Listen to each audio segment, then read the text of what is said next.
ఫిరాయింపుల రాజకీయాలకు అసలు నాంది పలికింది బీఆర్ఎస్ పార్టీని అని రాష్ట్ర మంత్రి సీతక్క ఘాటుగా విమర్శించారు. మాజీ ముఖ్యమంత్రి కేసీఆర్ ను ఆమె ఫిరాయింపుల పితామహుడుగా అభివర్ణిస్తూ తీవ్ర వ్యాఖ్యలు చేశారు. బుధవారం హైదరాబాద్లోని గాంధీభవన్లో జరిగిన కార్యక్రమంలో మాట్లాడిన సీతక్క, బీఆర్ఎస్ ప్రభుత్వం అధికారంలో ఉన్న సమయంలో కాంగ్రెస్ పార్టీకి చెందిన ఎంతో మంది ఎమ్మెల్యేలు, ఎమ్మెల్సీలను డబ్బుతో ప్రలోభపెట్టి తమ పార్టీలోకి తీసుకువచ్చారని ఆరోపించారు.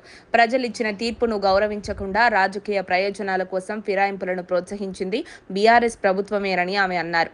తెలంగాణ కొత్త రాష్ట్రంగా ఏర్పడిన తర్వాత రాజకీయ వ్యవస్థను బలపరిచిన సమయంలోనే ఫిరాయింపుల సంస్కృతిని పెంచిందని సీతక్క విమర్శించారు. ప్రజాస్వామ్య విలువలకు విరుద్ధంగా వ్యవహరిస్తూ అధికారాన్ని కాపాడుకోవడమే బీఆర్ఎస్ లక్ష్యంగా పెట్టుకుందని ఆమె అన్నారు. ప్రజల విశ్వాసానికి ద్రోహం చేస్తూ ఇతర పార్టీల నాయకులను ఆకర్షించడం రాజకీయ నైతికతకు విరుద్ధమని ఆమె స్పష్టం చేశారు.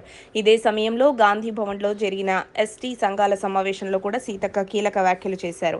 దేశవ్యాప్తంగా ఆదివాసీ, గిరిజన సమాజం ఎదుర్కొంటున్న సమస్యలను ఆమె ప్రస్తావించారు. ముఖ్యంగా గిరిజన ఏజెన్సీ ప్రాంతాలపై కార్పొరేట్ కంపెనీలు దృష్టి సారిస్తున్నాయని, మైనింగ్ పేరుతో అడవులు, కొండలు, గుట్టలు మరియు సహజ సంపదను దోచుకునే ప్రయత్నాలు జరుగుతున్నాయని ఆమె ఆందోళన వ్యక్తం చేశారు.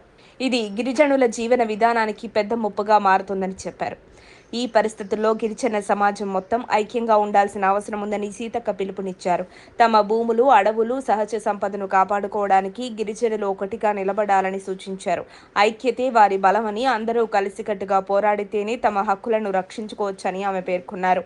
కాంగ్రెస్ పార్టీ ఎప్పటి నుంచో ఎస్సీ, ఎస్టీ వంటి వెనుకబడిన వర్గాల అభివృద్ధికి కట్టుబడిందని సీతక్క తెలిపారు. భారత రాజ్యాంగంలో ఈ వర్గాలకు ప్రత్యేక రక్షణ కల్పించడంలో కాంగ్రెస్ కీలక పాత్ర పోషించిందని గుర్తు చేశారు.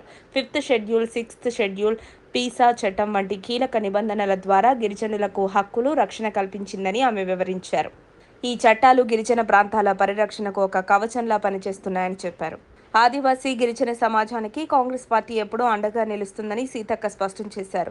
దేశ తొలి ప్రధాని జవహర్లాల్ నెహ్రూ నుంచి ఇప్పటి వరకు కాంగ్రెస్ నాయకత్వం గిరిజనుల అభివృద్ధి కోసం అనేక కార్యక్రమాలు చేపట్టిందని చెప్పారు.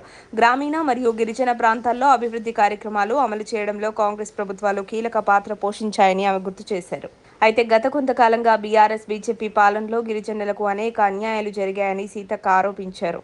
వారి హక్కులు, భూములు మరియు సహజ సంపదలను రక్షించడంలో ఈ ప్రభుత్వాలు విఫలమయ్యాయని విమర్శించారు. గిరిజనుల సమస్యలను పరిష్కరించడానికి నిజమైన రాజకీయ సంకల్పం అవసరమని ఆమె అన్నారు. దేశ భవిష్యత్తు కోసం కొత్త దిశలో ముందుకు వెళ్లాల్సిన అవసరం ఉందని సీతక్క పేర్కొన్నారు. రాహుల్ గాంధీ నాయకత్వంలో దేశం మరింత అభివృద్ధి దిశగా సాగుతుందని ఆమె విశ్వాసం వ్యక్తం చేశారు. రాహుల్ గాంధీ ప్రధాని అయితే సామాన్య ప్రజలు, రైతులు, గిరిజనులు మరియు వెనుకబడిన వర్గాలకు న్యాయం జరుగుతుందని ఆమె అన్నారు. మరిన్ని అప్డేట్స్ కోసం మా కాయ్ టీవీని సబ్స్క్రైబ్ చేసుకోండి. మా వీడియో కనుక మీకు నచ్చినట్లయితే లైక్ చేయండి, షేర్ చేయండి. మీ విలువైన అభిప్రాయాలను కామెంట్ బాక్స్లో తెలియజేయండి.